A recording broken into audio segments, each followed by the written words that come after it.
Hermanos, ¿se han dado cuenta de que no hay ninguna estatua de Dios? Nadie se ha atrevido a hacer nunca una imagen, una estatua de Dios.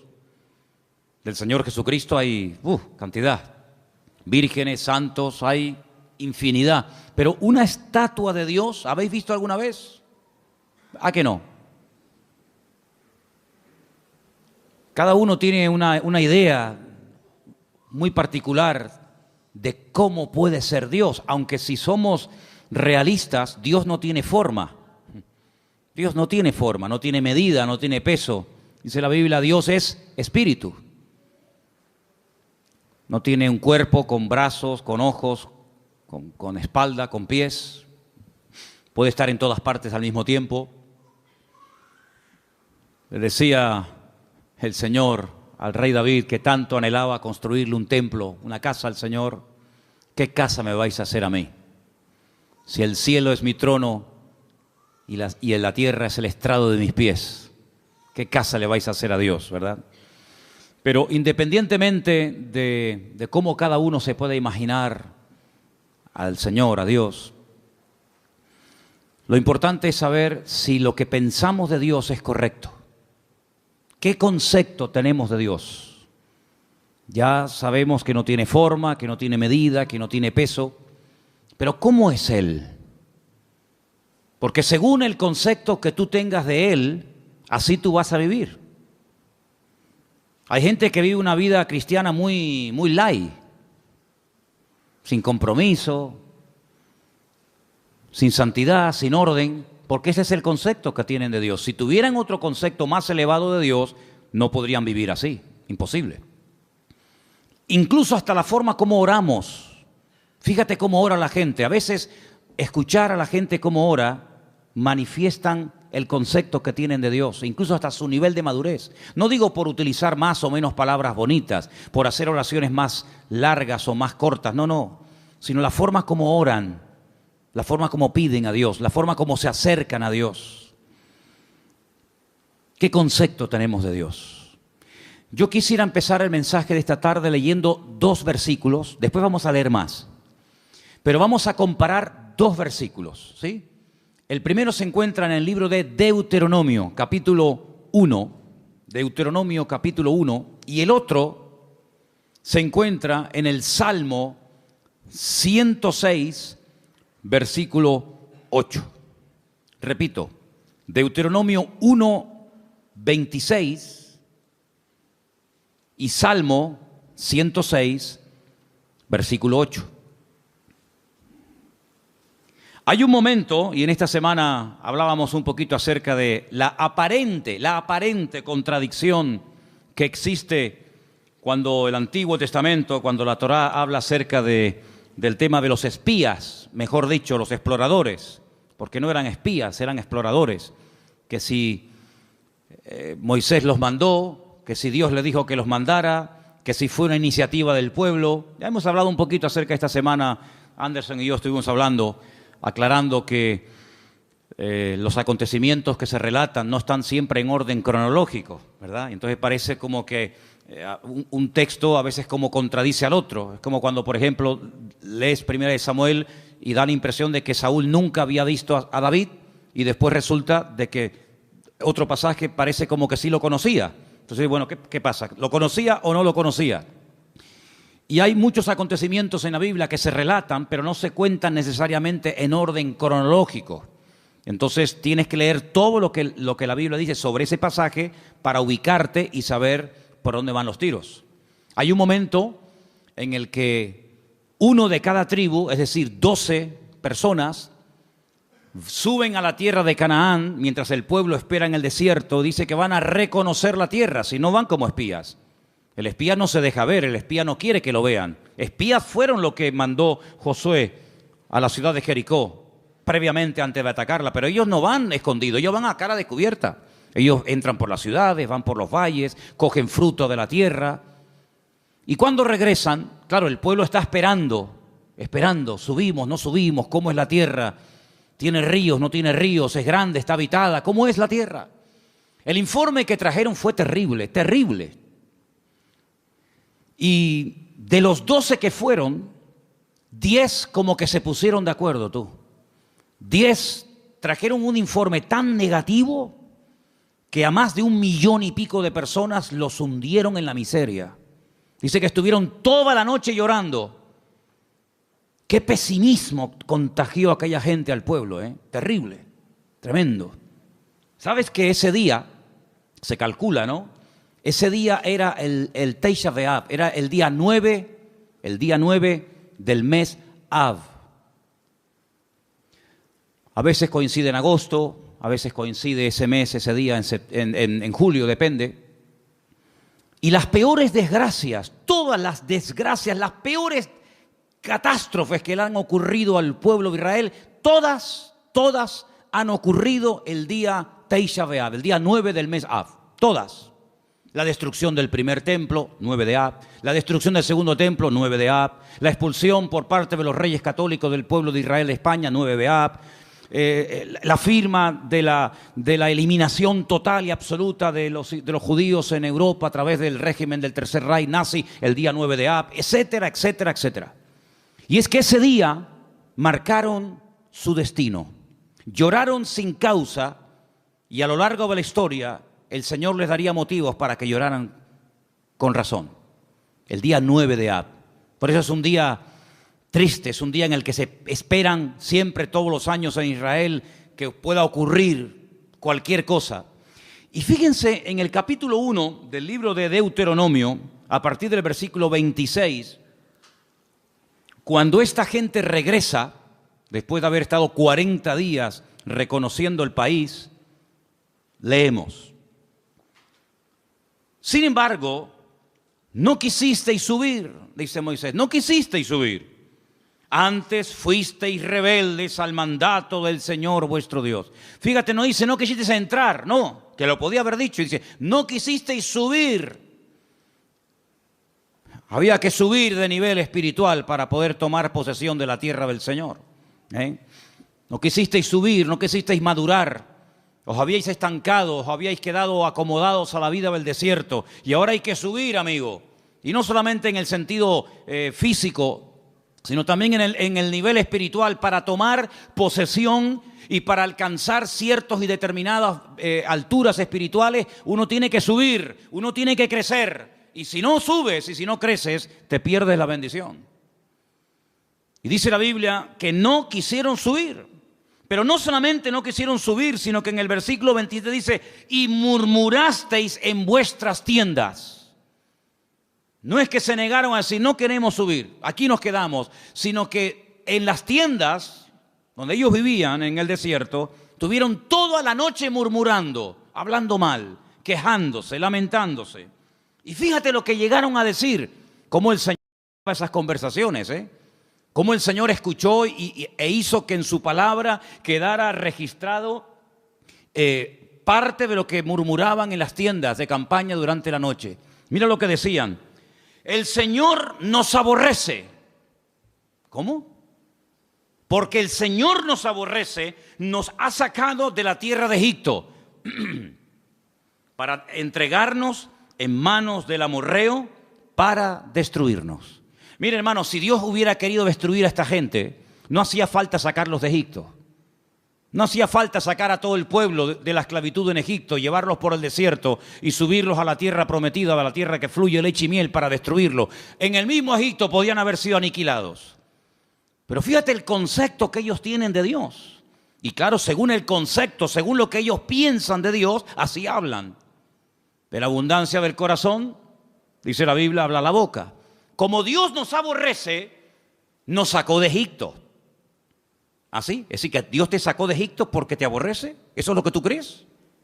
Y entonces, como nos aborrece, como nos odia, lo que quiere es ahora meternos en la tierra prometida, la tierra de Canaán, para que los habitantes de ese país, sobre todo los amorreos, nos destruyan y acaben con nosotros y con nuestras familias y con nuestros hijos y con nuestra vida. Y lo decían tan tranquilos y se quedaban tan panchos. Todos sabemos que esa noche, como acabo de decir, sellaron su destino y Dios dijo, ahora sí que no van a entrar, amigo. Ahora sí que no van a entrar. Van a entrar aquellos que dijisteis que no entrarían, que eran vuestros hijos. Es decir, la generación adulta que salió de Egipto no entró en la tierra prometida. Dios levantó una nueva generación sin esos prejuicios, sin esas ideas equivocadas y distorsionadas de Dios, y esos fueron los que entraron, y estos que hablaron mal, y estos que murmuraron, todos cayeron en el desierto, uno detrás de otro, excepto aquellos que hablaron bien, Josué y Caleb. Ellos dos sobrevivieron, con más de 80 años, ambos entraron a la tierra prometida, la vieron, la disfrutaron, la habitaron y la conquistaron, y posteriormente la repartieron, solamente ellos. Fíjate la cantidad de cosas que se puede uno perder, y la cantidad de puertas en el mundo espiritual que uno puede cerrar simplemente, digo simplemente entre comillas, por hablar mal. Perdieron la oportunidad de su vida. Pudieron haber entrado hacía 40 años, pero por la forma como hablaron, Dios dijo sí. Muy bien, se acabó. Pero no solamente no van a entrar, sino que ahora encima van a morir en el desierto. Es increíble. Así que ellos creían que Dios los aborrecía. Pero mira lo que dice el Salmo 106. Todo lo contrario. Todo lo contrario. El Salmo 106, dicho sea de paso, es un resumen de lo que ocurrió desde que salen de Egipto hasta que prácticamente entran en Canaán a través de Josué. Es un salmo muy interesante. Si quieres conocer bastante de la historia de Israel en esta época de la historia, lee el Salmo 106. Es muy interesante. Pero voy a leer solamente el versículo 8. Salmo 106, verso 8. ¿Lo tienen, hermanos? Dice, pero Él los salvó por amor de su nombre, para hacer para hacer notorio su poder. Si comparamos lo que dice Deuteronomio, y lo que decía el pueblo, y lo que el Señor dice a través del Salmo 106, no tiene nada que ver una cosa con otra. En un pasaje dice, Dios nos sacó de Egipto porque nos odia, porque nos aborrece y lo que quiere es aniquilarnos y destruirnos. Y el Salmo 106 lo que dice es que la razón principal por la cual el Señor sacó al pueblo de Israel de la esclavitud en Egipto es por amor. No porque los aborrecía, sino por amor. Yo pregunto, de las dos opiniones, la del pueblo y la de Dios, ¿cuál será la correcta? ¿Quién dijo la verdad? Evidentemente el Señor. ¿Quién se equivocó? ¿Quién habló mal? El pueblo. ¿Quién pagó las consecuencias de hablar mal? El pueblo. ¿Quién perdió la bendición? El pueblo. ¿Y tú crees que a nosotros no nos puede pasar hoy en día lo mismo? ¿Crees que esto solamente es algo que le pasaba a ellos en el Antiguo Testamento, pero que hoy en día da igual cómo hablemos, si nos quejamos o damos gracias al Señor? Si somos personas con una actitud, digamos, de agradecimiento y de gratitud, o estamos todo el santo día lamentándonos, que da igual, no te confundas, hermano. ¿Cuántas personas, incluso que van por la vida llamándose creyentes, se pueden llegar a perder tremendas bendiciones del Señor por la forma como hablan? Porque la forma en como hablan manifiesta el concepto distorsionado o equivocado que pueden llegar a tener de Dios. Si tú crees que Dios no te ama, si tú crees que Dios es injusto contigo, si tú en lo profundo de tu corazón crees que el Señor no es tan bueno como dicen algunos, si tú en lo más profundo de tu corazón crees que Dios contigo no ha sido todo lo bueno que tú esperabas, tú vas a vivir así. Y cuando ores, cuando hables con alguien, cuando des testimonio y cuando vengas a la iglesia y cuando salgas de la iglesia, tú vas a vivir según el concepto distorsionado y envenenado que tienes de Dios. Pero el creyente que tiene claro que Dios nos ama, que Dios no es injusto, que Dios quiere lo mejor para mi vida, no se va a quejar, no se va a lamentar, tenga o no tenga. Se le abran las puertas que él creía que se le tenían que abrir o no se le abran nunca. Da igual. El que tiene claro cómo Dios es y cómo Dios, siendo un Dios de amor y de misericordia, pastorea y bendice y protege nuestra vida, va a vivir desde un punto de vista pero completamente diferente a aquel que cree que Dios es injusto y que Dios es malo. ¿Cuántos dicen amén? ¿Qué concepto tú tienes de Dios? Hay gente que piensan que Dios es un Dios que continuamente está esperando que cometas la más mínima equivocación para darte el palo en la cabeza y castigarte. Incluso tal vez hoy en día no se use mucho esa expresión, pero yo recuerdo cuando era niño y me portaba mal, que era la mayoría de las veces, cuando me daba un golpe o me caía o me hacía una herida o algo, muchas veces mi madre y mi abuela y otros familiares me decían, eso te pasó porque Dios te castigó. Pero nunca decían que cuando salía algo bien es porque Dios te ama y te quiere bendecir. Eso no. Pero cuando te pasaba algo malo, Dios te castigó. Y si no, pórtate bien y ya verás cómo no te hubiera pasado. Porque es el concepto que mucha gente tiene de Dios. Que Dios está con el garrote en la mano esperando que cometas la más mínima equivocación para castigarte. Porque tienen el concepto de un Dios castigador. De un Dios vengativo. De un Dios que no pasa ni una. De un Dios que aquí te pillo y aquí te mato. Y así viven, asustados, amedrentados, tratando siempre de buscarse la vida, tratando siempre, ¿verdad?, de abrirse camino a ellos mismos, porque creen que ellos se pueden pastorear a sí mismos mejor que lo que Dios nos puede pastorear a nosotros. ¿Qué te parece, amigo? ¿Qué concepto tú tienes de Dios? ¿Sabes? Comencé a buscar en la Biblia algunas personas que hablaron y describieron a Dios. Y me quedé muy sorprendido, porque hay pasajes extraordinarios en la Biblia donde vemos el concepto que algunas personas tenían acerca de Dios. Y vamos ahora a hacer un viaje por el libro del profeta Daniel, libro que está lleno de declaraciones de personas, vamos a decir, no muy creyentes que digamos, pero que cuando les tocó hablar y describir la figura de Dios, nos quedamos con la boca abierta del concepto que ellos tenían de Dios. Vamos, por ejemplo, a Daniel, capítulo 2, a partir del verso 46.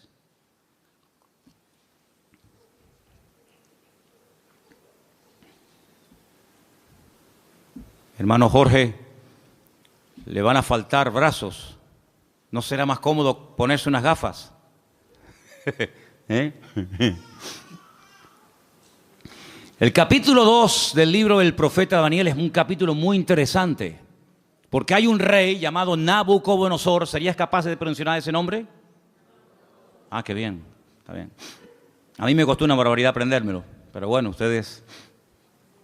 Nabucodonosor, ok. Tiene un sueño, pero resulta que por lo visto se le olvidó.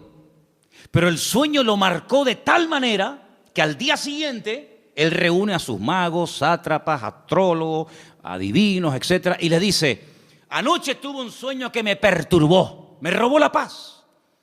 Y quiero que ustedes me digan qué significa ese sueño, que me lo interpreten. Y claro, todos los que estaban allí le dijeron, sí, oh rey, dinos, cuéntanos el sueño y nosotros te diremos lo que significa. Y le dice el rey, es que lo he olvidado.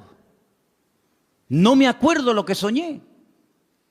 Así que lo que quiero es que me digan lo que soñé y a continuación me interpreten el sueño. Y si no me lo hacen, los condeno a muerte. Convertiré vuestra casa en un estercolero, en un muladar. Descuartizaré a vuestros hijos. Y claro, aquello causó un caos en el palacio tremendo, porque incluso algunos le llegaron a decir, pero es que nunca, jamás se ha oído de un rey que pida que se le cuente el sueño que ha soñado y encima la interpretación. Y no había forma.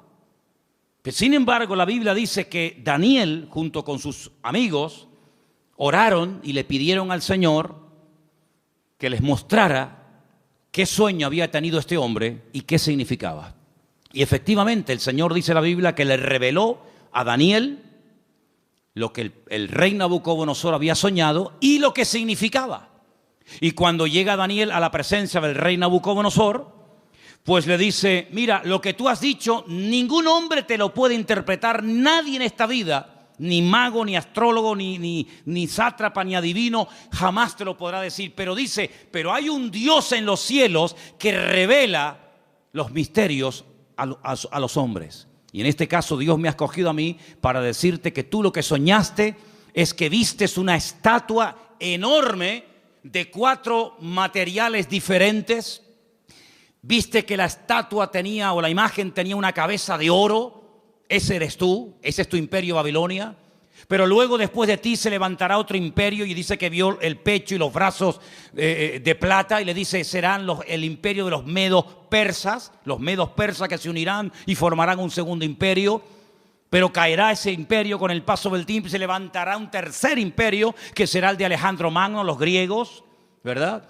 Y por eso ve que el vientre y los muslos son de bronce, pero se levantará un cuarto imperio que hace referencia proféticamente al imperio romano y también en cierto sentido también un poco al reino del anticristo, representado por el hierro y por el barro, y le muestra que tiene 2 piernas y 10 dedos. Y claro, Nabucodonosor, cuando oye aquello, se queda sorprendido, porque dice, bueno, ¿y cómo este hombre puede saber lo que yo soñé?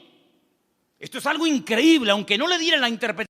El simple hecho de que este hombre haya recibido el sueño que yo tuve, ya me deja con la boca abierta. Pero si encima me dice lo que esto significa, entonces ya esto es el máximo. Y efectivamente, el profeta Daniel se lo interpretó y le dijo, en fin, lo que iba a pasar a lo largo de la historia, los imperios, los que iban a caer, los que no iban a caer, quién iba a ser el primero, el segundo, el tercero, el cuarto, etcétera, etcétera. Y cuando termina de contarle el sueño con su correspondiente interpretación, en el capítulo 2, verso 46 del profeta Daniel, ahora habla el rey y dice, escucha, atento. Entonces el rey Nabucodonosor se postró sobre su rostro y se humilló ante Daniel. Esto es increíble. Y mandó que le ofreciesen presentes e incienso a Daniel. Y el rey habló a Daniel y le dijo, ciertamente el Dios vuestro es Dios de dioses y Señor de los reyes, y el que revela los misterios, pues pudiste revelar este misterio. ¿Cuántos dicen amén? Y ahí se da cuenta Nabucodonosor que el Dios de Daniel, que no es el suyo, dicho sea de paso, es un Dios superior. Es un Dios que es capaz de revelar cosas increíbles que ningún otro Dios en esta vida es capaz de hacerlo. Luego, el concepto que Nabucodonosor en ese momento tenía de Dios es un concepto elevadísimo. No hay otro Dios como el tuyo. Pero ustedes piensan que ese concepto, esa opinión buenísima que tenía del Dios de Daniel, hizo que este hombre cambiara radicalmente de la noche a la mañana. Nada que ver. Una cosa es que tú sepas lo que Dios es y lo que Dios hace, lo que Dios permite y lo que Dios prohíbe, y otra cosa es que tú actúes en consecuencia al conocimiento que tienes de Dios. Fíjate que Daniel le dice, agárrate a este detalle, la imagen tiene 4 materiales, oro, plata, bronce y hierro. ¿Qué es lo que ocurre? ¿Qué es lo que hace Nabucodonosor con esa interpretación? Dice, bueno, pues si los 4 materiales representan 4 imperios, yo lo que voy a hacer es ir en contra de lo que Dios ha revelado a través de este hombre, y voy a mandar a construir una imagen, una estatua enorme, curiosamente de 66 codos de alto y 6 codos de ancho, y la voy a mandar a hacer toda de oro, desde la cabeza hasta la planta de los pies, como diciendo, eso de que después de mí va a haber un imperio y después otro y después otro, de eso nada.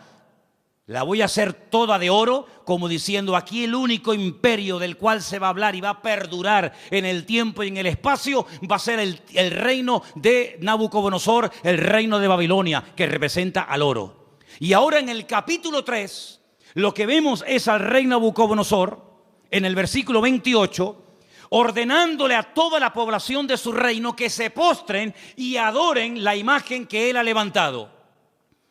Y ahí encontramos un pasaje increíble, extraordinario, donde vemos que hubieron 3 personas que no quisieron postrarse ante su imagen. Capítulo 3, versículo del 28 en adelante, dice así la palabra.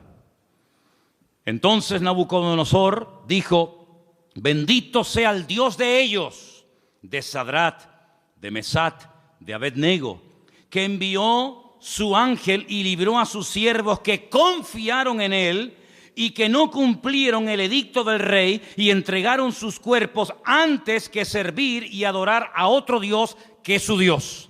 Por lo tanto, decreto que en todo pueblo, nación o lengua que dijere blasfemia contra el Dios de Sadrach, Mesach y Abednego, sea descuartizado y su casa sea convertida en muladar, por cuanto no hay Dios que pueda librar como este. Él se dio cuenta de que el fuego no destruyó a estos tres jóvenes valientes, porque ellos le dijeron al rey de Nabucodonosor: aunque nos des otra oportunidad, no nos vamos a postrar ante tu imagen. Nosotros solamente adoramos a Dios. Y si ese acto de adorar a Dios implica el que muramos hoy quemados, pues estamos dispuestos a morir quemados. ¿Y qué? Si esa es la muerte, porque yo no elegí ni el día, ni el lugar, ni la forma como nací, pero tampoco podemos elegir ni el día, ni la hora, ni la forma de nuestra muerte. Esas son cosas que escapan al ser humano. Es algo que no podemos escoger, por muy sabios o ricos o intelectuales que seamos. Por lo tanto, si la muerte que Dios ha escogido para nosotros es morir quemados, moriremos quemados, no pasa nada. ¿Creemos que Dios nos puede librar del fuego? ¿Lo creemos? ¿Y nos puede librar de tu mano? ¿Lo creemos totalmente? Pero si no nos quiere librar el Señor, sino que Él hoy quiere que muramos y hasta aquí llegó nuestra vida, tampoco nos vamos a postrar. Y dice la Biblia que fueron lanzados, amarrados, dentro del horno de fuego. Lo que le sorprendió a Nabucodonosor es que no se quemaron, que no solamente había personas vivas dentro del horno, sino que había 4 personajes protegiendo el cuarto personaje a estos jóvenes. Y dice la Biblia que cuando salieron, ni el pelo de su cabeza se había quemado, ni sus ropas olían a humo.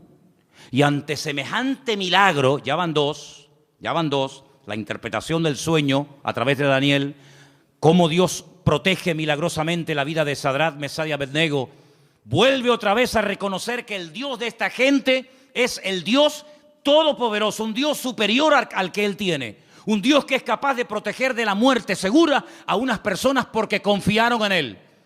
Y ya van 2. Pero amados hermanos, lo que dice Nabucodonosor de Dios es tremendo. Es un Dios que salva, es un Dios que libra, es un Dios que protege, es un Dios superior, es Dios arriba, es Dios abajo. Algo increíble el concepto que Nabucodonosor tenía de Dios. Pero el concepto por sí mismo, el conocimiento por sí mismo no es suficiente. Después vamos a ver qué más hace falta. Seguimos en Daniel, capítulo 4. Este rey Nabucodonosor le da lugar a la soberbia, le da lugar al orgullo, a la arrogancia, paseándose por Babilonia, que era una joya en aquellos tiempos. Comienza a presumir de su ciudad, de sus jardines, de sus conquistas, de sus palacios. Y la Biblia nos enseña que este hombre entra en un periodo de locura totalmente. Pierde el sentido. Y la palabra de Dios dice que lo arrojan al monte. Vamos a leer en el versículo 33. En aquella hora se cumplió la palabra sobre Nabucodonosor. Fue echado de entre los hombres y comía hierba como los bueyes. Su cuerpo se mojaba con el rocío del cielo, y hasta que su pelo creció como plumas de águila y sus uñas como las de las aves. Mas al fin del tiempo yo, Nabucodonosor, alcé mis ojos al cielo y mi razón me fue devuelta, y bendije al Altísimo y alabé y glorifiqué al que vive para siempre, cuyo dominio es sempiterno y su reino por todas las edades. Todos los habitantes de la tierra son considerados como nada, y Él hace según su voluntad en el ejército del cielo y en los habitantes de la tierra, y no hay quien detenga su mano y que alguien le diga: ¿qué haces?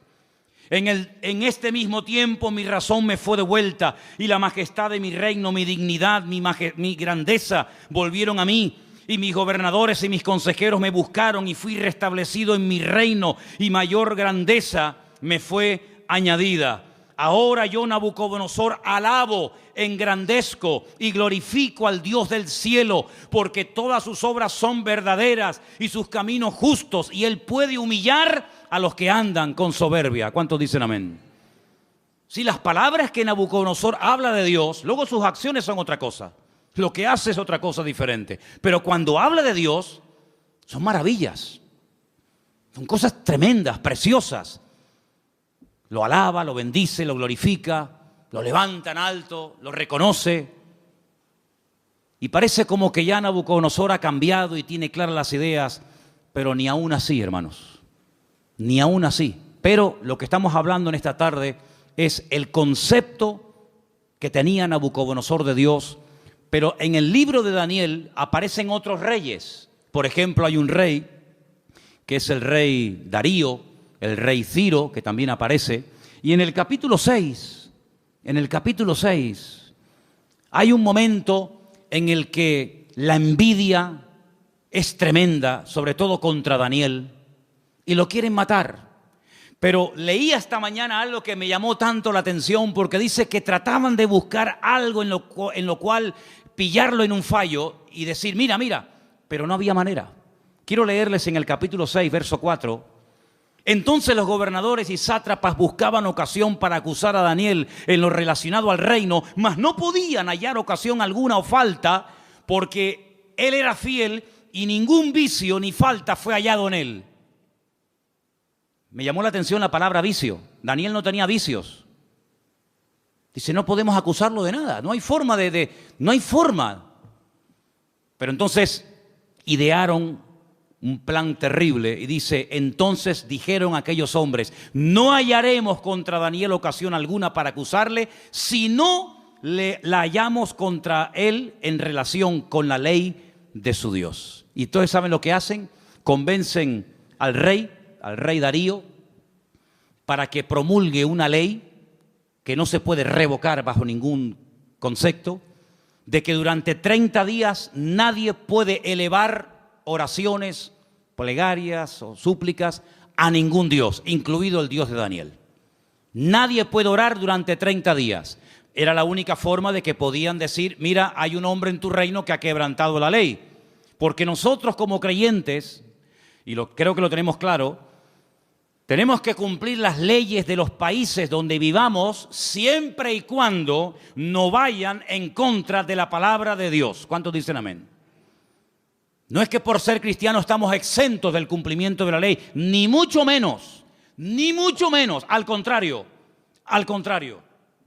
Las autoridades, según Romanos capítulo 12, todas han sido puestas por Dios. Salga quien salga y gane quien gane. Te guste o no, el que salga es el que Dios ha permitido que gobierne. Pero no importa. A veces Dios levanta un faraón y a veces lo tumba. A veces Dios levanta un Nabucodonosor y lo quita. Y mañana levanta un Darío y pasado un Ciro y mañana... No importa, esas son cuestiones de Dios. Nuestra obligación es obedecer y someternos a las autoridades. Repito, siempre y cuando no vayan en contra de la palabra de Dios. Y en este caso iban en contra de la palabra. ¿Cómo me va a prohibir a mí un gobierno? ¿Cómo nos va a prohibir a nosotros un rey, o un primer ministro o un presidente de gobierno? Me da igual. ¿Cómo nos va a prohibir a nosotros los cristianos un gobierno a no orar durante 30 días? Mucho, amigo, pero hasta ahí podíamos llegar. ¿Qué hizo Daniel? Versículo 10. Cuando Daniel supo que el edicto había sido firmado, entró en su casa y abiertas las ventanas de su cámara que daban hacia Jerusalén, se arrodillaba 3 veces al día y oraba y daba gracias delante de su Dios como lo solía hacer antes. No es que ahora empiece a hacerlo a raíz del edicto promulgado por el rey Darío, no, es que ya lo venía haciendo como algo normal en su vida. Se postraba y oraba en dirección a Jerusalén 3 veces al día. Shaharit, Minjá y Arbit, las 3 oraciones que hace el pueblo de Israel diariamente, por la mañana, por la tarde y por la noche. Por la mañana, por la tarde y por la noche. Y aquí está Daniel haciendo lo que durante miles de años el pueblo de Israel ha hecho, postrarse y orar 3 veces al día. Y ahí lo pillaron. Van con el chisme, van con el cuento al rey Darío y le dicen, no te ha obedecido. Hay un hombre en tu reino llamado Daniel que ha quebrantado la orden y merece la muerte. Claro, cuando el rey se entera de que es nada más y nada menos que Daniel, al que él respetaba, admiraba y amaba, le pesa en el corazón, pero amigo, lo firmado es ley y no te queda más remedio que sentenciarlo a muerte. En esta ocasión no vas a morir quemado, Como ya se intentó matar a tus compañeros, en esta ocasión te espera el foso de los leones. Y yo creo, hermano, que aquellos leones pasaban más hambre que el perro de un hippie, ¿eh? Yo creo que aquellos leones tenían un hambre, si quieren, totalmente imposible salir con vida de aquel foso de los leones. ¿Qué te parece? Qué bonito es ver a un león detrás de la jaula, ¿eh? Detrás de las rejas. Me acuerdo que una vez hicimos un viaje, hago un paréntesis, estábamos viviendo en Argentina y tuvimos la oportunidad de ir al norte, bien al norte de Argentina, a la provincia de Misiones. Y allí había un matrimonio que nos hospedó, un matrimonio de alemanes. Y un día nos quisieron llevar a las famosas cataratas de Iguazú, las cataratas más grandes del mundo y las más hermosas. Y por el camino paramos y entramos en un zoológico que la verdad que era deprimente, el zoológico aquel. Pero bueno, entramos. Y había una valla, una tela metálica tan fina que yo decía, pero esto es un peligro. ¿Cómo pueden tener a un león con una vallita que era de papel, aquello? Y el león estaba al otro lado de la valla, yo estaba aquí, y el león estaba patas arriba, durmiendo profundo. Y yo estaba al lado y ni se enteraba, pero no se me ocurrió otra cosa que tirar una piedra al león. Y cogí una piedra y le hice al león así por arriba, le hice, ¡pum!, le tiré el león. Mire, hermano, el león se viró, pegó un rugido que todavía lo tengo dentro y no se me ha ido, y eso fue en el año 90, fíjese lo que le digo. Qué miedo pasé, hermano, de verdad, qué miedo pasé. Un león enfadado es terrible, ¿eh? Terrible. Y ahora meten a Daniel en un foso de leones. Como mínimo, si dice leones, plural, como mínimo tiene que haber 2, pero seguramente había mucho más. Al día siguiente, el rey se va corriendo al foso de los leones, donde el día anterior habían echado a su amigo Daniel. Y dice en el verso 19, capítulo 6, el rey pues se levantó muy de mañana y fue apresuradamente al foso de los leones. Lo quería, ¿eh? Y acercándose al foso llamó a voces a Daniel con voz triste y le dijo, Daniel, siervo del Dios viviente, el Dios tuyo, a quien tú continuamente sirves, ¿te ha podido librar de los leones? ¿Te ha podido librar tu Dios? Solamente por eso ya Dios tenía que librar a Daniel, porque si no lo hubiera librado, el rey Darío se hubiera llevado un concepto equivocado de Dios. El Dios de Daniel no pudo salvar a su siervo de la garra de los leones. Solamente por eso ya el Señor protegió a Daniel. ¿De cuántas nos ha librado el Señor para no quedar mal Él? No para no quedar mal nosotros, para no quedar mal Él. ¿De cuántas nos ha librado el Señor? ¿Verdad? Y acercándose al foso lo llamó, ya lo hemos leído, versículo 21. Entonces Daniel respondió, dijo, oh rey, vive para siempre, mi Dios envió su ángel, el cual cerró la boca de los leones para que no me hicieran daño, porque ante él fui hallado inocente, y aún delante de ti, oh rey, no he hecho nada malo. Entonces se alegró el rey en gran manera a causa de él, y mandó sacar a Daniel del foso, y Daniel fue sacado del foso, y ninguna lesión se halló en él, porque había confiado en su Dios. Y el rey dio orden y fueron traídos aquellos hombres que habían acusado a Daniel y fueron echados en el foso de los leones, ellos, sus hijos, sus mujeres, y aún no habían llegado al foso, al fondo del foso, cuando los leones se apoderaron de ellos y quebraron todos sus huesos. Entonces el rey Darío escribió a todos los pueblos, naciones y lenguas que habitaban en toda la tierra, paz o sea multiplicada, de parte mía es puesta esta ordenanza, que en todo el dominio de mi reino todos teman y tiemblen ante la presencia del Dios de Daniel. Escucha ahora el concepto elevadísimo que tenía Darío de Dios. Porque Él es Dios viviente. ¿Cuántos dicen amén? Permanece por todos los siglos. ¿Cuántos dicen amén? Su reino no será jamás destruido. Su dominio perdurará hasta el fin. Él salva. ¿Cuántos dicen amén? Él libra. Hace señales y maravillas en el cielo y en la tierra. Él ha librado a Daniel del poder de los leones. Y Daniel prosperó durante el reinado de Darío y durante el reinado de Ciro el persa. Fíjate qué concepto por aquel milagro, por aquella maravilla hecha por el Señor, proteger milagrosamente de la muerte, devorado por las fieras, por los leones a Daniel. Este hombre dice cosas tremendas que muchos cristianos cuestionan. Él dice: Dios salva, pero Dios libra, hace maravillas. Hay algunos cristianos que no creen que Dios hace maravillas. Hay algunos cristianos que incluso se han atrevido a publicar y a decir desde púlpitos y desde revistas y desde páginas web, etcétera, etcétera, que ya no existen milagros. Sin embargo, Darío no tenía ese concepto distorsionado de Dios. Darío decía: el Dios de Daniel salva, libra, hace señales en el cielo y en la tierra, protege, es un Dios todopoderoso. ¿Cuántos dicen amén? Si lo tenía Darío, ese concepto de Dios, ¿cuánto más tú y yo tenemos que tener ese concepto de nuestro Padre y de nuestro Dios? Todos estos pasajes que estamos viendo nos están descubriendo cómo es Dios a través de la óptica de, vamos a decir, de inconversos. Personas que eran impactadas, personas que quedaban con la boca abierta ante semejantes maravillas.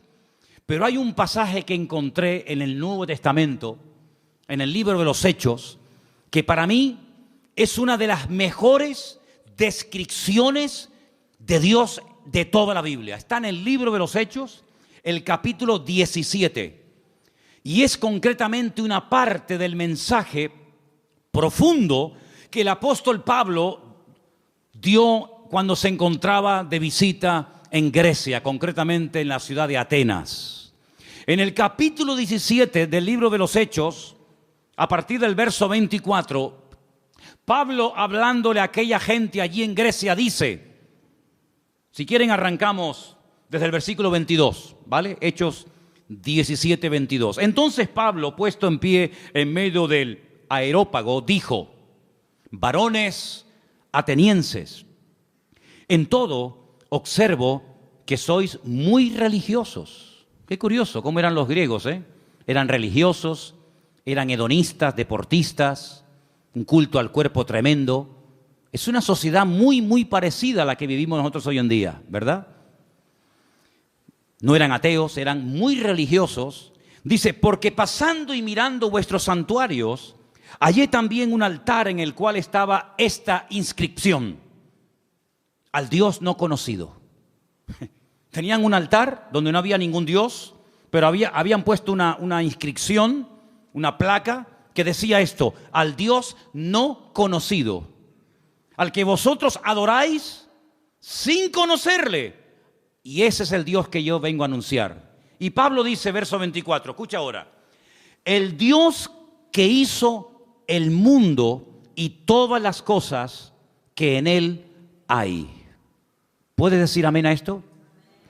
Es un Dios creador, el que creó el mundo. Es decir, no se creó solo.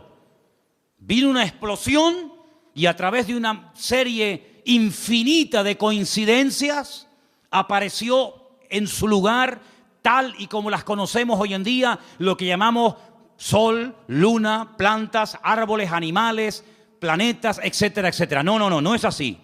Es el Dios creador que ha puesto todo en su sitio, que le ha dado color, forma y diseño.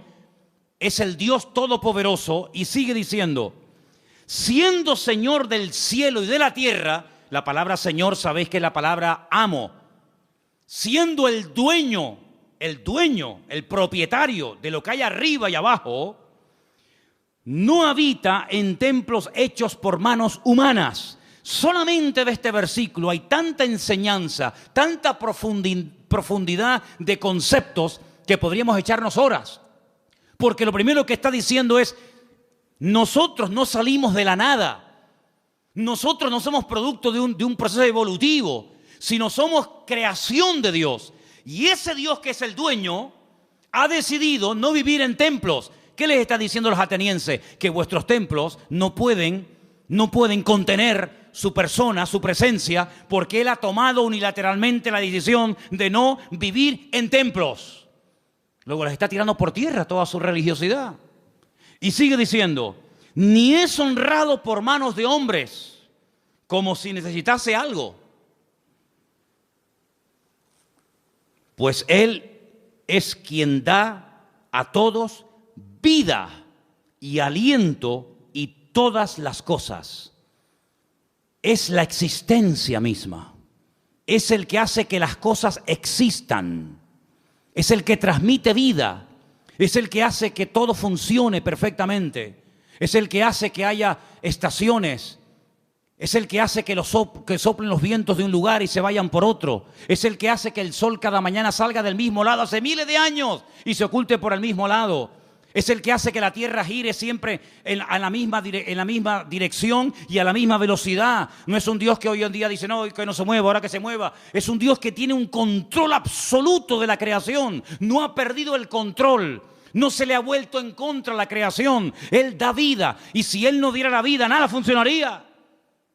Porque el hombre puede alargar y puede cortar la vida, pero no puede crearla, no puede diseñarla. Y Él está hablando de un Dios que da la vida, un Dios que ha formado, un Dios que ha creado, etcétera, etcétera. Y sigue diciendo, de una sangre ha hecho todo el linaje de los hombres. Está hablando de Adán.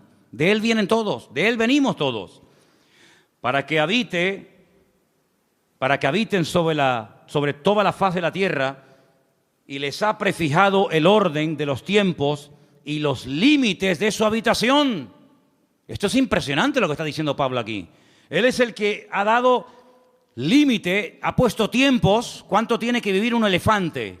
¿Cuánto tiene que vivir un loro? ¿Cuánto tiene que vivir el hombre? ¿Cuánto tiene que vivir? Él ha puesto límites, Él ha puesto tiempos. No es algo que siempre ha existido, como decía Aristóteles, que esto siempre ha existido, la eternidad del universo. No, el universo no es eterno. Tiene un principio y tendrá un fin. Y no solamente eso, sino que ha puesto límites, fronteras, que no tiene que ver con murallas, ni con rejas, ni con alambre de púas. Pero Él, desde el libro del Génesis, le dijo a cada nación y a cada pueblo, a las 70 que había en aquel momento, de la cual salieron todas las que existen hoy en día, dónde tenían que vivir cada nación y cada pueblo. Y lo he dicho infinidad de ocasiones, cada vez que un pueblo ha querido ir más allá del territorio que en el principio el eterno creador del universo y de la tierra le dio a los seres humanos, ha habido problemas. Y cuando los del norte quieren apropiarse de los del sur, y cuando los europeos quieren apropiarse de un continente, y cuando los de este continente quieren saltar a otro, se produce un caos, se produce un desorden, porque Dios estableció dónde tenían que vivir los pueblos. Y dotó al ser humano de unas características para vivir en el sur que no dotó a ese ser humano para vivir en el norte o viceversa.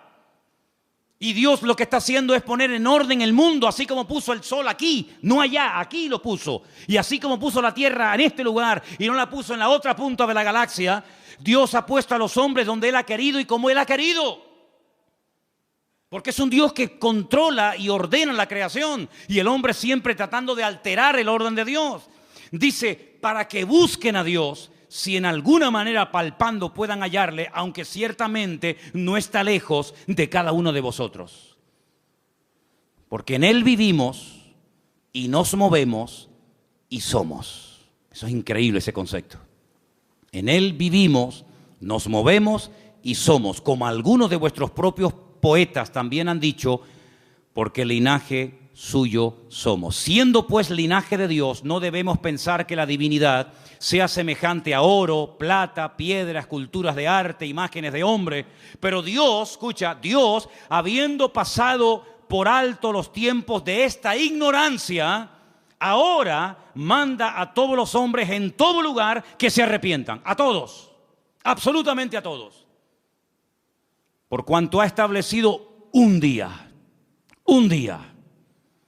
por el cual juzgará al mundo con justicia por aquel varón a quien designó. Está hablando del Señor Jesús, dando fe a todos con haberle levantado de los muertos. Y ahí ya se rompió la armonía, porque cuando oyeron de lo de la resurrección, eso era algo que no les cabía en la cabeza, y ahí le dijeron, bueno, ya te escucharemos en otra ocasión, en otro día, en otro momento. El concepto que Pablo tenía de Dios era un concepto no distorsionado, no equivocado ni envenenado, sino era un concepto correcto y exacto. Y la pregunta que tenemos que volver a hacer nosotros en el día de hoy, ¿qué concepto tenemos nosotros de Dios? ¿Cómo tratamos a Dios? Muchas veces le decimos a Dios cómo nos tiene que tratar a nosotros. Pero la pregunta es, ¿cómo estamos nosotros tratando a Dios? Queremos que Él nos sane cuando estamos enfermos. Queremos que Él supla nuestras necesidades cuando necesitamos que sean suplidas. Queremos que nos haga compañía cuando nos sentimos solos. Queremos que nos dé trabajo cuando nos falta. Queremos que nuestros hijos estén sanos y robustos y con trabajos y bien. Todo eso está bien claro. Pero la pregunta es, ¿cómo tú estás tratando a Dios? Algunos ni se lo han planteado. Algunos viven en una ignorancia tan grande que lo único que le preocupa es el aquí y el ahora. Comamos y bebamos porque mañana moriremos. Ese es el eslogan de la sociedad y de muchas personas hoy en día. ¿Qué más da si hay cielo, si hay infierno, si mañana me muero o no me muero? Es el día de hoy lo que me preocupa. Ya mañana ya Dios dirá, ¿verdad? Para quedar bien. ¿Qué concepto tú tienes de Dios?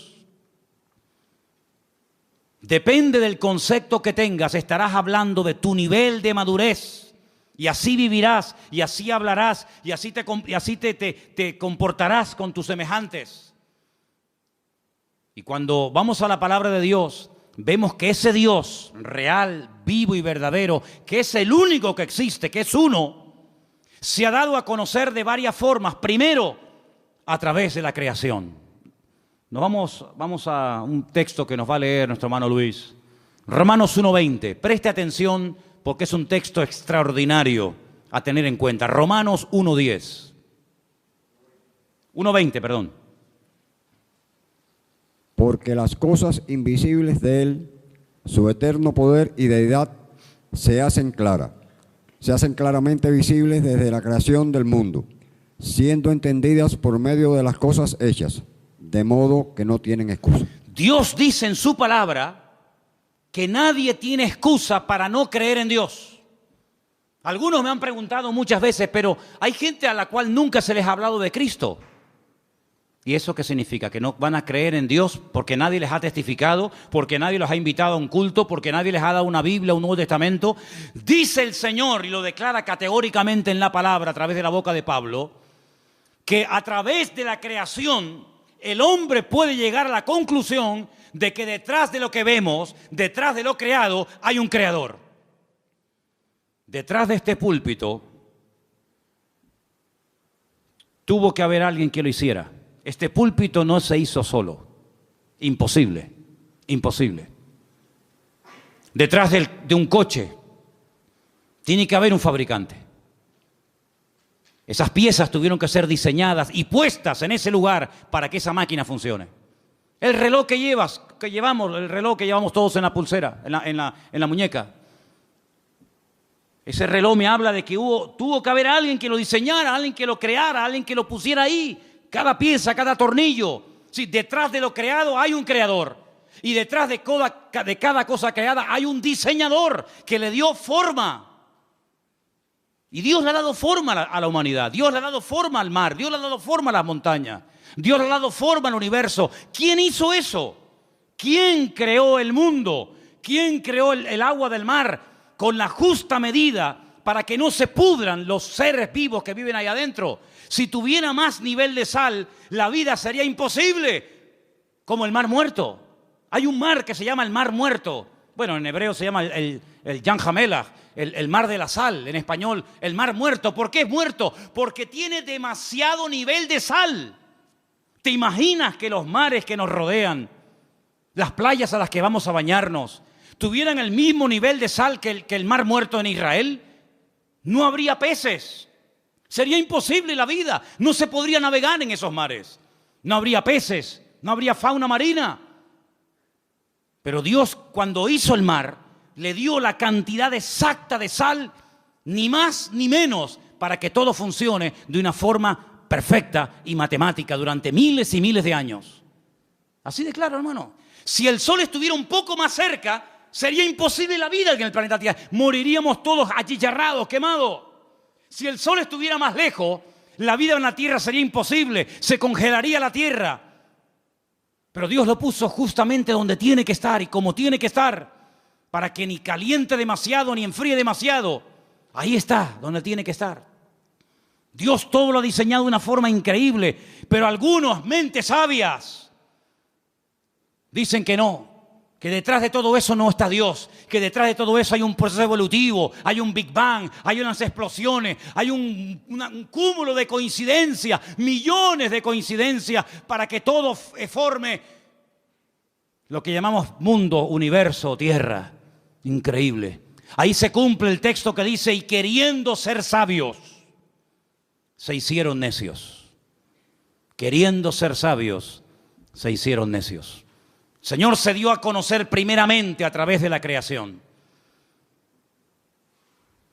Hay personas que se han convertido observando las estrellas, porque todas las estrellas del universo, su nombre está en hebreo, y traduciendo el nombre de muchas de las estrellas, puedes conocer prácticamente toda la Biblia, Antiguo y Nuevo Testamento, primera y segunda venida de Cristo. Ya sé que no es un método que hoy en día utiliza el Señor, pero hubo durante muchas generaciones y siglos, un sistema que le permitía al hombre leer, descifrar el mensaje de Dios en las estrellas. De ahí que el diablo después se levantara y creara o inventara la famosa astrología, tratando de manipular el universo, ¿verdad? Y tratando de decirle al hombre que esta estrella o aquella o la otra ejercía una influencia mejor o mayor o positiva o negativa sobre el carácter, la personalidad de la gente, y de ahí viene todo el sistema de horóscopos y toda esa historia. Pero hubo un momento en la historia en el que los hombres sabían interpretar y leer las estrellas. Y los magos de Oriente vinieron a Belén guiados por una estrella, no por una, sino por su estrella. Y se dieron cuenta de que las estrellas se habían alineado, y cuando interpretaron y vieron Betulá y vieron Ari y vieron todas las estrellas, ellos dijeron: ha nacido el Mesías, porque ellos supieron leer el mensaje, cosa que hoy en día pues ni se puede ver ni se puede interpretar. Y hay otro momento en el que Dios utilizó otro sistema, y dice la Biblia en Hebreos, que también lo vamos a leer ahora, que Dios habló muchas veces, muchas formas y maneras distintas, pero ahora ya ha hablado ya de la última forma que iba a hablar. Y quiero que escuchen este versículo. Es el último que vamos a leer. En Hebreos capítulo 1, a partir del versículo 1 en adelante, dice así: Dios, habiendo hablado muchas veces y de muchas maneras en otro tiempo a los padres por los profetas, en esos postreros días nos ha hablado por el Hijo, a quien constituyó heredero de todo, y por quien asimismo hizo el universo, el cual, siendo el resplandor de su gloria y la imagen misma de su sustancia, y quien sustenta todas las cosas con la palabra de su poder, habiendo efectuado la purificación de nuestros pecados por medio de sí mismo, se sentó a la diestra de la majestad en las alturas, hecho tanto superior a los ángeles, cuando heredó más excelente nombre que ellos. Si Dios habló muchas veces y de muchas formas diferentes, dice en el pasado, dice, pero en los últimos tiempos Dios decidió hablar ya contundente y claramente, y lo hizo a través del Señor Jesús, a través de su amado Hijo. Eso es lo que dice la palabra. Así que si no te sirve la creación, Dios se reveló en su palabra. Si no te gusta leer la Biblia o no la conoces, Dios te habló a través de Jesús. Pero no hay excusa, no hay ninguna excusa. Dios no va a decir: ¿y qué hacemos con este al cual nadie le predicó? Todo el mundo tendrá su oportunidad de una manera u otra. Eso no nos exime de la responsabilidad de predicar el Evangelio, evidentemente. Pero les puedo asegurar, amados hermanos, que el Señor no ha dejado su persona sin testimonio. Él ha dado testimonio de su existencia. Él ha dado testimonio de su poder. Él ha dado testimonio de que esto no es producto de la casualidad, sino es producto de la mano poderosa de Dios. ¿Cuántos dicen amén? Y para más INRI, si quieres creer en Dios, mírate a ti mismo. Mírate tú, porque viéndote a ti, no me queda más remedio que creer en Dios. Alguien le dijo una vez a una persona: demuéstrame que Dios existe. Dice: mírate a ti mismo. Viéndote a ti, tengo que reconocer que Dios tiene que existir. Porque ¿de dónde saliste tú? No de mis padres, y los tuyos, y tus padres, y de los suyos, y ellos. Y cuando seguimos hacia atrás, Llegamos a un momento en el que nos damos cuenta de que la humanidad no es algo eterno, que siempre ha existido de eternidad a eternidad, sino que hubo un punto de partida, hubo un primer habitante, como habrá un último. Y de generación en generación, el hombre mirando hacia sí mismo puede ver el diseño perfecto de su cuerpo, cómo todo funciona con una armonía extraordinaria. Y todo eso nos habla de un diseñador, de un creador y de un Dios todopoderoso. Ahora, el que no quiere creer, ni viendo milagros va a creer. Ni viendo milagros va a creer, porque los milagros no se hacen para que la gente crea, sino que se hacen como evidencia de la manifestación del poder de Dios. Y quiero solamente recordarles que la lectura que se leyó esta tarde estaba basada en el libro de Esdras, ¿verdad? Capítulo 9. Cuando ellos vuelven del cautiverio en Babilonia, gracias al Señor, después de 70 años, llegan a Babilonia, llegan a Jerusalén, con la intención de hoy empezar de cero, reconstruir la ciudad, inaugurar otra vez el templo y bueno, hacer las cosas ahora bien. Y le llega la noticia al sacerdote Esdras y le dicen: tenemos que comentarte algo, aquí hay un problema muy grave y muy serio. A ver qué pasa. Resulta que los que han venido del cautiverio, muchos se casaron con mujeres inconversas, con paganas, con idólatras, y cuando han llegado aquí se han unido a las mujeres del país y se han mezclado. Cuando oye esto, Esdras dice que se arrancó los pelos de la barba, se arrancó los pelos de la cabeza, se rasgó las vestiduras, se cubrió de polvo y ceniza, se tiró al suelo, empezó a suplicar misericordia y clemencia y piedad del Señor, porque dijo: otra vez, ¿qué creéis que este momento, este alivio momentáneo que el Señor nos ha dado, este pequeño remanente que somos en el día de hoy, es porque somos buenos y nos lo hemos merecido? No, ha sido por la misericordia del Señor. Pero ¿cómo volvéis otra vez a hacer lo mismo que hacíamos hace 70 años? Desobedecer al Señor. Es decir, el concepto que Esdras tenía de Dios era muy claro. Él sabía que el pecado trae consecuencias.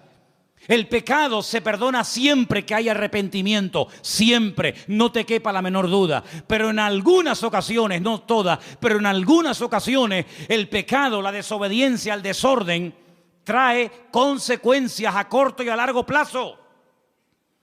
Y este hombre se pone a orar, todo el capítulo 9, léanlo, es una maravilla. Todo el capítulo 9 de Esdras es una oración enorme, donde este hombre dice: no habéis aprendido del pasado, volvéis otra vez a cometer lo mismo que hace 70 años atrás. ¿No os dais cuenta que esta fue una de las causas por las cuales fuimos atacados y destruidos y humillados? ¿No os dais cuenta del precio elevadísimo que se tuvo que pagar por haber desobedecido al Señor? Volvéis otra vez a las andadas. Pero ¿saben qué, hermanos? Somos así. ¿Cuántos vuelven al vómito otra vez? ¿Cuántos están un tiempo tranquilos, libres, en paz, bendecidos, y cuando te das cuenta, otra vez volvió a las andadas? Como el pueblo de Israel, exactamente igual, al que muchos lo critican y lo cuestionan, pero el corazón del ser humano es el mismo. Da igual si es judío, si es gentil, si es americano, si es europeo, da igual. No terminamos de aprender, no terminamos de interiorizar la gran verdad de que Dios es un Dios santo. Y Dios lo que ha hecho y diseñado con el tema del pecado es algo que al que no tiene un concepto claro de Dios, medio que lo confunde. Y os voy a explicar muy rápidamente esto. Como no la consecuencia, sino la sentencia sobre el pecado no es inmediata. El hombre cree que como yo he pecado, he desobedecido, no he hecho la voluntad de Dios y aparentemente no me ha pasado nada, pues eso quiere decir de que lo puedo volver a hacer. Pero es que Dios lo ha diseñado así. Y fíjate qué astuto y qué malo es el enemigo, que cuando quiso tentar a Eva, le dijo: ¿qué es lo que Dios os ha dicho? Que no podemos comer, porque el día, subrayo, el día que comamos, moriremos. Satanás le dijo: no morirás. Ella comió y no murió. Y como que Satanás se le quedó mirando y le dijo, yo te lo dije, ¿te has muerto? Tócate. Estás viva, no has muerto. Dios te engañó. Ella no entendía lo que era morir. Es el primer pasaje de la Biblia donde te das cuenta que un concepto equivocado y distorsionado de la persona de Dios te hace creer mentiras, y las mentiras te esclavizan y te condicionan la vida. Ahí puedes ver que el hombre es mucho más que un cuerpo. Es espíritu, es alma y es cuerpo. Sin embargo, cuando su marido come, se esconde de Dios, le da vergüenza hablar con Dios, y Dios lo confronta y le dice, ¿dónde estás? Como diciendo, ¿qué has hecho? ¿Qué te ha pasado? Él creía en Dios. Adán no se convirtió de creyente en ateo así en segundos. Él seguía siendo creyente, pero el concepto de Dios, el pecado lo distorsionó. Él creía en Dios, pero creía que podía esconderse de Dios y meterse en un lugar donde Dios no podía encontrarlo. Y el otro día hablamos acerca de dónde vamos a huir para escondernos de la presencia de Dios. ¿A dónde nos podemos esconder? Creía en Dios, pero estás creyendo equivocadamente. El día que vieron el cuerpo inerte y sangrando y que no se movía de su hijo Abel, ese día ella entendió que la muerte, cuando uno peca, tiene dos puntos principales: la espiritual y la física. El día que comiste del árbol prohibido, moriste espiritualmente hablando. Y llegará el momento que la sentencia natural y física sobre tu desobediencia la experimentarás cuando tu cuerpo de un momento a otro deje de funcionar y te mueras físicamente. ¿Te das cuenta? Cuando el apóstol Pablo le escribe a los efesios, les dice, vosotros estabais muertos, no físicamente, sino en vuestros delitos y en vuestros pecados, y Él os dio vida juntamente con Cristo.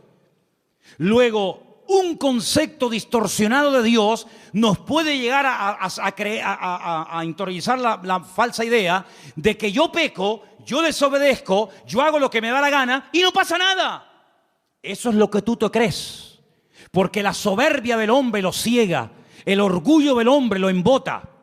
Y dice la Biblia que el hombre natural, el hombre que ha perdido la sensibilidad, ni siente ni padece, incluso hasta se burla y se ríe del que dice que cree en Dios, del que dice que existe otra vida, del que dice que existe cielo e infierno, y se ríe porque dice y se engaña a sí mismo, pero si yo siendo ateo y sin leer la Biblia y sin ir a la iglesia que tú vas, yo vivo mejor que tú. Y es la falsa seguridad que el diablo le mete en la cabeza a mucha gente, que se creen que porque tienen, son, y no se dan cuenta que el que se salva no es el que tiene, sino el que es. Y el que es aquel que humilló su corazón delante de la presencia del Señor. Entonces, ¿qué concepto tú tienes de Dios? ¿Crees que tu Dios es un Dios que tú puedes mangonear? Así orarás y así vivirás. ¿Crees que te puedes esconder de Dios? Porque como no lo sabe tu mujer, como no lo sabe tu padre lo que has hecho, ¿crees que también Dios no se ha enterado? Pues así vivirás, así te moverás y así actuarás. Pero si tú tienes un concepto como el que Esdras tenía, como el que Daniel tenía, como el que Pablo tenía y los hombres de Dios tuvieron, que Dios es un Dios que ve, Dios es un Dios que conoce, Dios es un Dios que está permanentemente a nuestro lado, ya te vas a cuidar tú mucho, amigo, de hacer cosas que le desagradan al Señor, porque aunque no te vea ni te observe nadie, tú sabes que los ojos del eterno Dios te van a ver a donde quiera que vayas, sea de noche o sea de día. ¿Cuántos dicen amén? ¿Qué concepto tienes de Dios? Lee la Biblia, y leyendo la Biblia vas a encontrar que Dios es un Dios vivo, es un Dios que sana, es un Dios que libera y es un Dios vivo con el cual tú tienes que tener relación, porque dejé para el final, creo que lo más importante. Dios se ha revelado en la creación, Dios se ha revelado en su palabra y Dios se ha revelado a través de la persona de Cristo. Nosotros, los seres humanos, cosa que para algunos es una cosa impensable o de locos, el ser humano puede llegar a tener la posibilidad, si quiere, de tener una experiencia personal con Dios. Y hasta que tú no tengas una experiencia personal con Dios, tú te puedes definir como lo que quieras, pero lo que le da fuerza a tu vida es tu propia experiencia. Ya sé que hay muchas cosas de la vida que no hay que experimentar para creerlas. Yo nunca iré a la luna, creo. Pero yo creo en la luna, aunque no he tenido la experiencia de estar en ella y pisarla y tocarla. Pero con nuestro Dios, los que hemos tenido un encuentro y una experiencia con Él a través de su amado Hijo Jesús, nuestra fe es una fe a prueba de bombas, es una fe inconmovible, porque la experiencia nos da la credibilidad de saber que nuestro Dios existe y Él es todopoderoso. ¿Cuántos dicen amén? Cierra tus ojos ahí donde estás y pregúntate, ¿qué concepto tengo yo de ti, Señor? ¿Qué idea tengo yo de ti, Señor? ¿Te conozco realmente? ¿Conozco yo realmente al Señor? ¿Cómo hablo con Él? ¿Cómo vivo? ¿Cómo oro? ¿Cómo me comporto cuando me ven y cuando no me ve nadie? Y ahí donde estás, ora y habla con Él. Dile, Señor, en esta noche vengo delante de tu presencia, Dios mío.